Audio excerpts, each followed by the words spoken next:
આ બોરવાણી ગામે લો લેવલનો કોઝવે આવેલો છે અને તકલીફ એ છે કે તમે જોઈ શકો છો કે આખો જે કોઝવે છે આખો તૂટી ગયેલો છે અને મેન 5 ગામોને જોડતો આ મુખ્ય રસ્તો છે અને આ કોઝવે તૂટવાથી 5 ગામનો સંપર્ક આખો વિહોણો બને છે।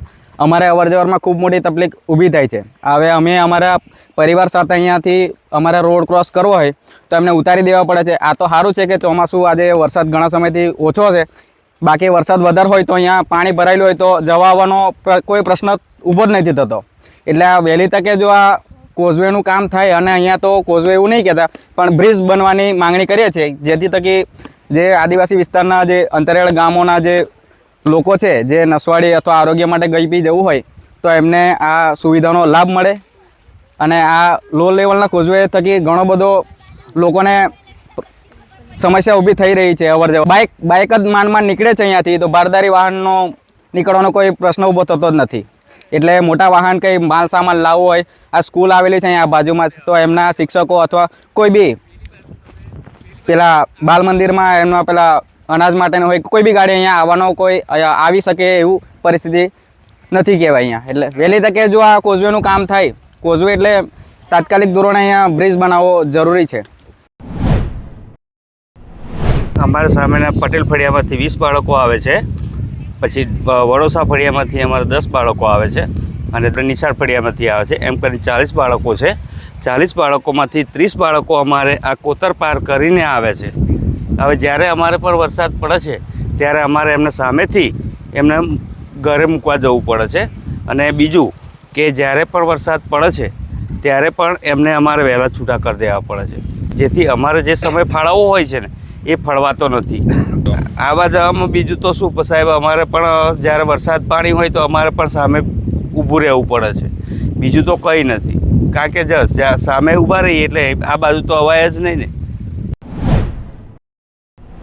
આજે કેટલાક સમયથી આવતા નથી। અમારા છોકરાઓ અમે ઘરેથી તૈયાર કરીને મોકલીએ છીએ। શાળામાં શિક્ષક ના આવવાના કારણે છોકરા ગામમાં આમ તામ કોતેડામાં બધા રખડતા વળે છે। અમારે આ જગ્યા પર શિક્ષક જ બીજા જોઈએ છે। અમારે આ શાળામાં શિક્ષક આવતા નથી, એ કારણે અમારા બાળકો મસ્તી કરે, મજાક ધમાલ કરે છે, કંઈ ના કંઈ કોતરવામાં રખડતા વળે છે, અભ્યાસ કંઈ કરતા નથી. 3 દિવસથી બંધ છે એ બાબતની જાણ તો તમારા મીડિયા મારફત અમને આજે જ ખબર પડી છે.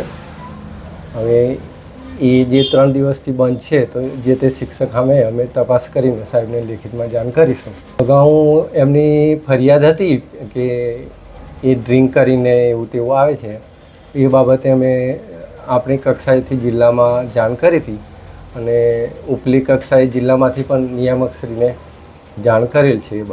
ગામજનોએ લેખિતમાં એવી રજૂઆત કરી હતી કે અનિયમિત આવે છે અને ડ્રિંક કરીને આવે છે. એ બાબતે ગૃપાચાર્યને વિઝિટમાં કે એવું કંઈ એમને સ્પેશિયલ સ્કૂલમાં જવાનું ના હોય છે, આ લોકો ઓનલાઈન હાજરી કરી દીધી હોય કદાચ, એટલે એ જ્યાં સુધી ગૃપાચાર્યને ગામ લોકોની ફરિયાદ ના જાય ત્યાં સુધી ગૃપાચાર્યને ખબર ના પડે એ શિક્ષક હાજર છે કે ગેરહાજર.